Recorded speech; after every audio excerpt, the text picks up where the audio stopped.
아래 고요히 숨쉬는 공간. 깊은 숲길을 따라 걸으면 세월을 머금은 사찰이 모습을 드러냅니다. 이곳은 불회사입니다. 오늘 우리는 이곳 불회사에 담긴 아주 흥미로운 이야기와 사찰에서의 삶과 철학에 관한 재미있는 이야기를 들으러 왔습니다. 오늘 함께할 분은 불회사의 주지소임인 철인 스님입니다. 무슨 차예요? 이건 복전차라고. 복전차요? 예. 복전차라는 차인데 중국의 보이차 종류 중에 하나예요. 예. 복전차를 주로 즐겨 드세요? 아니요. 차는 이제 우리 비로 약차를 평소에는 자주 먹고 또 자주 오신 분들한테는 또 똑같은 차를 계속 이렇게 드리기가 그래서 여러 종류 차를 이렇게 구비해가지고 또 특히 이렇게 겨울에 추울 때는 몸에서 따뜻하게 해주는 이런 보이차류, 발효차류가 좋거든요. 스님께서 가장 즐겨 마시는 차는 어떤 차예요? 우리 절에 생산되는 약차, 약차하고 중국에서도 그런 그 녹차류, 중국에서는 이제 백차라고 부르는데 녹차류들을 그래도 많이 먹죠. 그리고 불회사 자체에서도 차를 만들고 계시죠? 네, 그렇죠. 여기가 다도면이잖아요. 네. 여기가 또 옛날에 다소가 있었고, 그래서 그 다소가 이제 지금 민간에서는 많이 이제 차 생산량이 거의 생산 안 하죠. 근데 이제 사찰에만 이제 다소의 흔적이 남아 있는 거죠. 이 불회사에서는 어떤 차가 지금 생산되고 있는 거예요? 녹차류하고 비로 약차. 이제 비로 약차는 옛날부터 이 지역에서 전차라고 불렀어요. 동전전차. 동전처럼 얇고 가운데 구멍이 뚫어지고 크기도 거의 동전 옛날 엽전 비슷하게 모양이 생겨가지고 이제 전차라고 이제 많이 그 당시 불렀었죠. 그게 지금까지 이어져 오고 또 거기에 약재가 들어가서 약차라고도 이제 이름 부르기도 하고 그렇습니다. 보통 4월 말, 5월, 6월까지 차 생산해요. 그때 바쁘시겠어요. 그죠. 1년 중에 제일 바쁜 때가 5월입니다. 또 5월 초에는 또 부처님 오신 날 행사가 있어서 또 행사 준비도 하고. 세상에. 그리고 또 관광객들이 또 많아요. 그리고 또 여기 차가 오래전부터 난다는 그런 얘기 때문에 또 다도 체험, 그 다음에 차를 직접 만들어 보는 제다 체험, 이런 게 알려져 있어서 그때 문의가 제일 많이 와요. 스님께서는 불회사에 오신 지는 얼마나 되셨어요? 이제 한 20년? 2004년에 왔습니다. 그럼 여기 와서 가장 먼저 배운 게 혹시 차를 만드는 거였나요? 그렇죠. 저는 여기 출가하기 전에 여기에 놀러 왔다가 여기 차 만드는 것을 알았어요. 그래서 그 당시에 한 일주일 정도 머물렀었는데 그때 스님들 여기서 같이 차 만드는 거 같이 도와주고 했었어요. 그런 인연이. 그래서 이제 그런 인연이 있다 보니까 출가할 마음이 생겼을 때 이곳으로 출가해서 그 당시에 차의 어떤 면 때문에 그렇게 매력을 느끼셨던 거예요? 차를 이렇게 만드는 게 굉장히 재밌더라고요. 그리고 출가하기 전에는 또 저는 차를 오래 마셨었어요. 고등학교 이 정도 이제 시절부터 차를 접하게 됐는데 차를 친구들하고 같이 이렇게 마시기만 하다가 실제 차를 만들어 보니까 더 좋았던 것 같아요. 불교의 어떤 점 때문에 좀 그렇게 빠져들으셨어요? 그 당시에는 고즈넉함, 대웅전 이런 그 건물들, 이런 그리고 또 산사의 이런 그 평온한 느낌, 한적한, 참 마음에 들었던 것 같아요. 여유롭고 좀 그런 분위기가. 그렇죠. 그래서 혼자 있을 때 시간 날 때는 그냥 가서 이렇게 거닐기만 해도 참 마음이 평온했었던 것 같아요. 이런 느낌이 참 그 당시에 처음이었었던 것 같아요. 그런 느낌. 처음에 딱 이곳에 주지 소임을 맡으셨을 때 어떠셨어요? 시작한 곳에서의 어떤 새로운 그렇죠. 시작? 이 불회사가 저도 1700년 가까운 그 366년에 인도의 마라난타 스님께서 창건했다라고 하는 그런 사실은 출가해서 알았어요. 그런 정확히 사찰이 어떤 사찰인지는 모르고 그 전에 와서 차 만들고 했던 이제 그런 느낌. 그리고 출가했을 때 이제 어떤 사찰에서 내가 평생을 머물 수도 있는 그런 거기 때문에 절이 또 마음에 들어야 되잖아요. 네. 그래서 여기 왔을 때 정말 좋았었죠. 또 내가 좋아하는 차도 만들고. 예, 그래서 이거 참 좋았던 것 같았어요. 그리고 주지소임 맡으면서 왔을 때 굉장히 부담이 많았어요. 예, 왜냐하면은 이곳이 1700년 인도의 마라난타 스님께서 와서 창건했다고 하는 절인데, 네. 그리고 또 우리나라에는 중간에 한참 융성했다가 사라진 사찰이 굉장히 많습니다. 네. 그런데 이곳 불회사는 1700년 우리나라에서 거의 가장 오래된 절이라고 해도 과언이 아닌데 한 번도 이 맥이 끊어지지 않고 이렇게 화재로 소실되거나 그런 어려운 역경은 많았었는데 한 번도 끊어지지 않고 계속 이어져 온 굉장히 중요한 사찰이라는 생각이 들고 그래서 그런 사찰에 이제 주지소를 맡으면 이게 굉장히 부담되잖아요. 이걸 잘해야 될 텐데 괜히 또 잘못했다가 너 때부터 절이 쇠퇴했다라는 그런 소리 들을까 봐. 저는 영광에 불갑사. 네, 불갑사. 네. 불갑사 그리고 그 주변에 그 마라난타 법성포에 네, 법성포 쪽에 그 유적지가 있잖아요. 네, 네. 거기를 갔다가 그 역사를 알게 됐어요. 여기하고 같습니다. 마라난타 스님께서 오셔서 불회사 불갑사를 창건하신 거예요. 이제 우리나라의 그 불교의 그 역사가 고구려하고 신라는 명확해요. 네. 언제 들어왔다는 그런 역사적으로 기록이 명확한데 네. 이 백제하고 가야는 명확하지가 않아요. 왜냐하면은 그 당시에 이제 삼국이 통일함이 되면서 신라를 중심으로 이렇게 통일을 하다 보니까 이 백제와 가야의 역사가 네. 거의 소실돼 버린 겁니다. 역사서가. 그런데 이 백제의 불교가 들어왔다는 것은 삼국유사의 이론 스님에 의해서 이제 삼국유사에 간략하게 적혀져 있는데 한성에 인도의 고승 마라난타 스님이 와서 당시 임금님이 마중 나가서 맞아들이고 그리고 그곳에 사찰을 짓고 도제를 양성했다라는 기록이 있어요. 삼국유사에. 예, 근데 한성이라면은 우리가 지금 현재 우리나라로 얘기하면 서울입니다. 그 당시에는 백제가 이쪽은 마한이 존재했을 때예요. 네. 백제가 한강 유역을 점령하고 있을 때고 아직 여 밑에까지는 세력을 확장하지 못한 시기예요. 네. 당시 마한 시대죠. 당시에 마라난타 스님은 중국의 동진에서 이쪽으로 건너왔다고 하거든요. 그래서 동진에서 배를 타고 왔기 때문에 바로 이 한성으로 갈 수가 없죠. 분명히 마한이 그때 이 남해안 일대를 다 관할하고 있는데 마한을 건너뛰고 한성으로 백제로 갔다는 것은 말이 안 되는 거고. 네. 당시에 이제 마한 땅 이쪽 금성에 왔죠.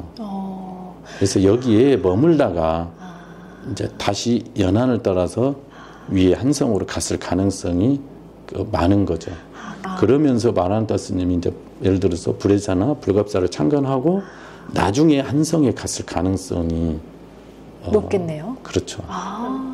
남방전래설, 북방전래설이 있는데 보통 남방전래설은 이제 인도에 우리가 해상 실크로드가 있잖아요. 네. 육상 실크로드가 있고 네. 해상 실크로드를 통해서 들어왔던 불교를 남방전래설이라고 믿는데 실제 불갑사 불회사는 그것은 아니에요. 불갑사 불회사는 그 남방전래설은 아니고 남방전래설은 고흥의 금탑사라든지 해남의 미황사라든지 이런 데가 바다에서 스님이 어떤 배를 타고 와서 전해줬다. 이런 전설이 있어요. 이게 중국을 거쳐서 오면은 그 북방전래설에 맞습니다. 근데 중국을 거치지 않고 해상, 바다를 통해서 직접 와버렸다면은 이게 남방전래설이에요. 중국에서 배 타고 왔다고 그 남방은 아닙니다. 그렇군요. 예. 그러면은 북방. 그렇죠. 우리도 어차피 중국을 거쳐서 왔기 때문에 북방전래설이라고 할 수 있어요. 마라난타사님께서는 불갑사에 갔다가 어떻게 또 그 먼 다도에 와서 불회사를 세우셨을까요?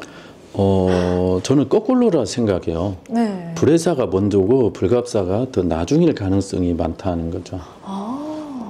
왜 그러냐면 그때 시대적인 상황 이런 거 봤을 때 당시 마한에서도 금성은 지금 현재 나주잖아요. 네. 예. 그러면 나주에 제일 가까운 지역이 아무래도 절을 지었겠죠. 저 영광 저기까지 가가지고 하지는 않았을 것이다.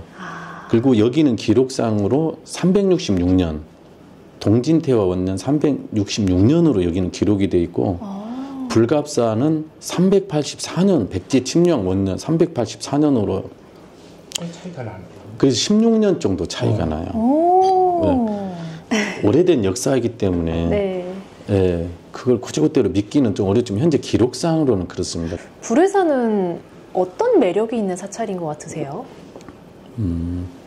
여기는 산세가 아주 좋고 또 산세가 좋은 만큼 여기 심어져 있는 그 숲과 나무들이 예, 아주 그 매력적이라고 할 수 있어요. 이곳은 봄에 산세가 특히 이제 그 나무들 화렵수에서 자라나는 그 연두색 그 빛깔이 우리 녹차를 마실 때 찬물을 이렇게 우려내면은 갈수록 이렇게 연두빛이 강해지잖아요. 예, 그런 찬물과 같은 그런 색깔을 띠고 있는 게 아름답죠. 그리고 이쪽 동백나무들 그리고 비자나무 그리고 갈참나무 화렵수종이 이렇게 아주 잘 어우러져 있어요. 여기 이제 이 대웅전입니다. 네. 이제 부처님을 모셔놓은 정각이고 1789년도에 그때 정조대왕 때인데 화재로 다 소실됐다가 그때 10년간의 불사를 거쳐서 다시 복원했다 그래요. 그래서 지금 현재 보물 1310호입니다. 그 다음에 가운데 있는 것을 어간문이라 그래요. 그 다음에 양쪽에 측면문. 그래서 가운데 어간문에 지금 우측은 육상 동식물이 조각이 돼 있어요. 그러네요. 좌측은 수생 동식물. 그러네요. 그죠? 이렇게 어간문에 육상 동식물, 좌측에 수상 동식물이 이렇게 조각이 돼 있는 건 국내 유일이에요. 아, 진짜요? 저는 이 불회사를 다니면서 이제 봄철부터 시작해서 어떻게 보면 이렇게 눈 오는 설경까지 이제 사찰을 중심으로 해서 서쪽 방향 밑에서부터 사암등등설까지 전체적으로 우리 대웅전에서 이렇게 바라보면 전체가 보이잖아요. 이런 사찰들이 어디 가면 드물어요. 그래서 봄부터 겨울에 눈 오는 설경까지 아주 아름답죠. 그래서 여름에 오면 여름에 오는 대로, 가을에 오면 가을에 오는 대로. 아무 때나 오면은 참 저절로 이렇게 좀 자연 환경에 빠져들어요. 그런 곳이에요. 맞아요. 이제 최근에 절에 올 기회가 생겨서 신임들이랑 대화도 하고 또 어렸을 때부터 절에 오는 건 좋아했던 것 같아요. 너무 조용하고 마음이 편안해지는 걸 그때부터 느꼈었어가지고 그래서 절을 많이 다녀보진 않았는데 보통 가면은 큰 절을 가게 되잖아요. 모르는 사람들은 뭐 백양사라던가. 근데 처음에 제 고향인 나주에 절이 있다고 해서 왔는데 불회사였는데 너무 좋은데 좀 작다라는 생각이 처음엔 들더라고요. 근데 작은 만큼 또 그만의 매력이 있을 것 같아요. 옛날 스님들이 이렇게 절을 지을 때 큰 산에다가는 큰 절을 지었습니다. 작은 산에다가 큰 절을 짓게 되면은 분란이 많이 생긴다 했어요. 왜 그러냐면 큰 산, 예를 들어서 지리산을 예로 든다면 지리산에는 큰 절들이 아주 많습니다. 구례, 화엄사, 쌍계사, 천은사. 그래서 큰 산은 덕이 많아서 많은 사람들을 이렇게 수용할 수 있다고 보는 거예요.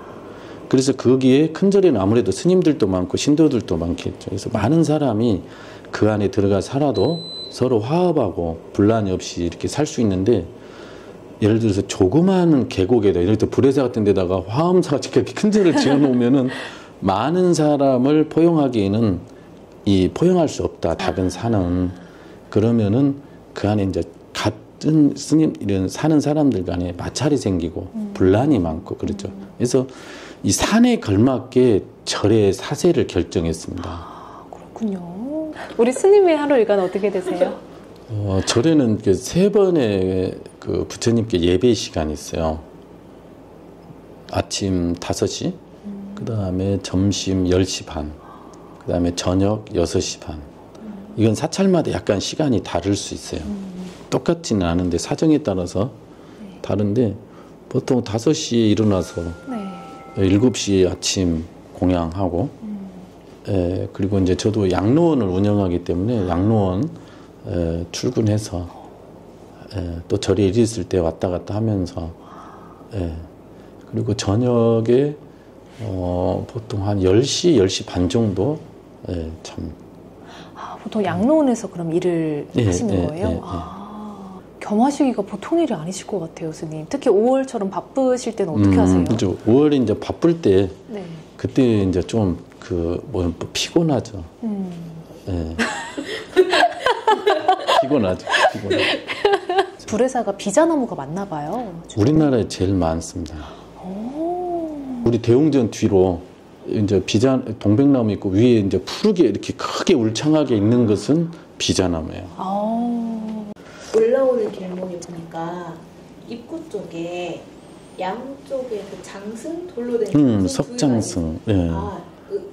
무슨 의미가 있는 건가요? 석장승은 우리나라 조선 초기에 제작돼서 저게 이제 모셔져 있는데 보통 그 민간 신앙이죠. 오래된 마을이라든지 그 다음에 무덤 이런 곳, 그 다음에 큰 다리를 건너기 전에 안전, 애군을 막아주는 그런 수호신 역할을 하는 게 그 석장승이에요. 절에는 절을 지켜주는 신장님이 계세요. 사천왕. 네. 일주문 있고 인왕문 있고 사천왕문 있고 그 다음에 누각 있고 대웅전 이렇게 순차적으로 큰 절은 이렇게 들어가게 돼 있잖아요. 네. 이런 분들이 하는 것이 절을 수호해주고 가람을 수호해주는 또 부처님도 이렇게 수호해주는 그리고 그 안에 거기를 들어오는 불제자들을 이렇게 보호해주는 그런 신장이에요. 근데 이 석장승도 우리나라 민속 신앙인데 그 역할이 비슷한 거죠. 그래서 조선시대에 그 석장승 이런 민속 신앙이 불교로 흡수가 돼요. 그래서 우리나라에 있는 민간 신앙도 거의 대부분 이 안에서 다 볼 수 있어요. 아, 그래요? 네. 민간 신앙도요? 철인 스님만의 인생 철학. 저는 이제 나름대로 그 산처럼 물처럼 이란 그런 단어를 좋아해요. 산처럼 물처럼. 산은 가만히 있잖아요. 네. 사시사철 항상 그 자리. 산은 가만히 있대 세상이 변하는 것이죠. 네. 그래서 이 산처럼이라고 하는 것은 세상이 막 변하더라도 산처럼 큰 산처럼 큰 산은 움직이지 않잖아요. 그리고 어떤 태풍이라든지 큰 풍파가 와도 나무는 꺾일지언정 항상 그 자리에 있는 것처럼 이 세상에 모든 그 중생들이 이렇게 바쁘게 살지만 나라도 이곳에 한 곳에서 산처럼 변하지 않고 이 자리를 지키자. 그게 이제 산처럼의 그 의미예요. 물처럼이라는 것은 또 가만히만 있을 수는 없잖아요. 물처럼 흘러다니되 물이라고 하는 것은 어떤 뭔가 딱 가린다고 해가지고 이걸 부시지 않아요. 네. 넘어가요. 물은 네. 그러죠. 물이 피해가죠. 유유자적하듯이. 그래서 물처럼 부드럽게 유연하게 세상을 살자라고 하는 게 제 마음에 산처럼 물처럼 살자. 그러면 이렇게 살고 싶은 것이죠. 뭔가 스님에게도 감정의 동요가 찾아오는 순간들이 있나요? 예를 들어서 슬픔, 뭐 외로움, 그리고 막 그냥 누군가 관계를 맺다 보면은 좀 심리적으로 힘들 때가 있잖아요. 팔고라고 하잖아요. 8가지 고통. 네. 생로병사 우비고뇌. 이건 사람 누구나 다 있죠. 사람 이게 여기 있다 보면은 스님들은 여기에서 아무 걱정 없이 살겠습니다. 이렇게 좋으시겠습니다. 이렇게. 근데 그 사람인 이상 그런 게 없을 수가 없죠.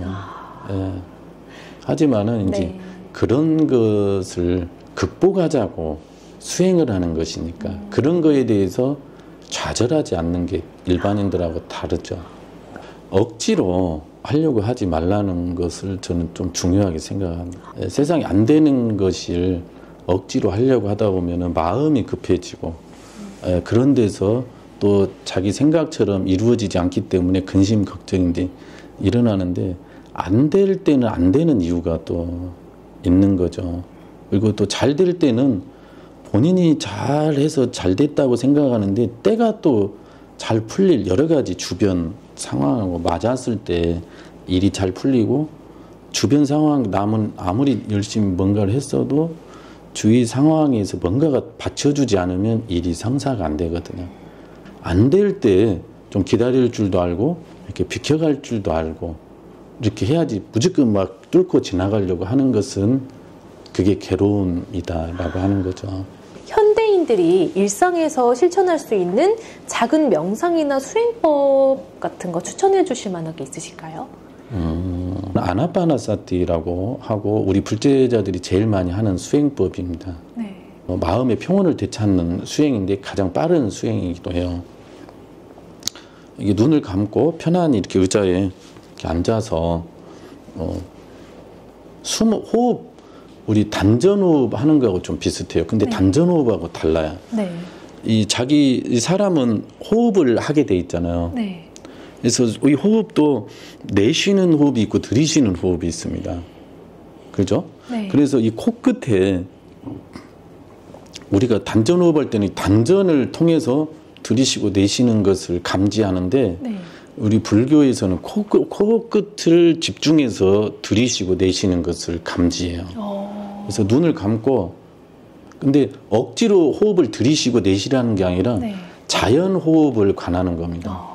이 코끝에서 콧바람이 나가는 거에 집중해서 지금 내가 호흡을 내쉬었구나. 들이쉬었구나. 내쉬었구나. 억지로 하면 안 돼요. 그냥 자연히 내가 호흡을 하고 있는 것을 정신을 집중해서 이제 그 상태를 알아차림이라고 하는데 이걸 이제 부처님 당시 때 부처님께서 하셨던 수행법이에요. 그래서 이 호흡을 20분, 30분 이 정도 집중해서 하다 보면은 내가 어떤 생각했던가 이 호흡에만 집중하고 나머지 생각이 다 물에 가라앉듯이 가라앉다 보니까 나의 모든 그대가 순간적으로 알고 있던 근심, 걱정이나 이런 게 다 사라지는 겁니다. 제가 이 얘기 안 할라 했는데 네. 시험 보기 전에 5분만 하면 쉬는 시간에 돌아다니다가 시험을 보면 실제 생각이 잘 안 나요.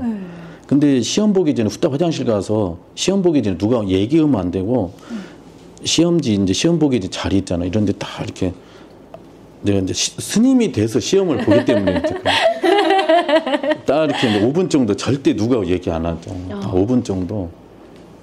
근다고 수업 시간에 아는 생각, 2+2는 얼마, 이런 생각을 하면 안 돼요. 이 호흡에 집중을 딱 이렇게 하고 마음을 편안히 이렇게 이 호흡에 집중을 하는 거예요. 일체 생각을 다 날려버리는 거예요. 영어 시간이라도 영어를 생각하면 안 되고 네. 딱 이렇게 그냥 무조건 호흡에만 집중하고 마음을 평온히 하는 거죠. 네. 그 다음 이제 시험지가 딱 돌려서 딱 오잖아요. 네. 그럼 딱 보면 자기가 공부했던 것이 거의 다 기억이 납니다. 효과가 직방이에요. 마지막으로 불회사를 찾아올 분들에게 한마디 해주신다면요? 불회사를 찾아올 수 있는 아니면은 조심해서 오라 해야죠. 조심해서 오세요. 맑은 물에 차를 우려내듯 불회사에서의 시간도 조용히 녹아듭니다. 잠시 쉬어가는 것이 아니라 마음을 들여다보는 시간이었습니다. 차 한 잔을 나누며 우리는 그 길을 잠시나마 함께 걸었습니다. 이곳에서의 공기와 여운이 당신에게도 닿기를 바라며 앞으로도 재미있는 이야기를 들려줄 전라도 클라스가 되겠습니다.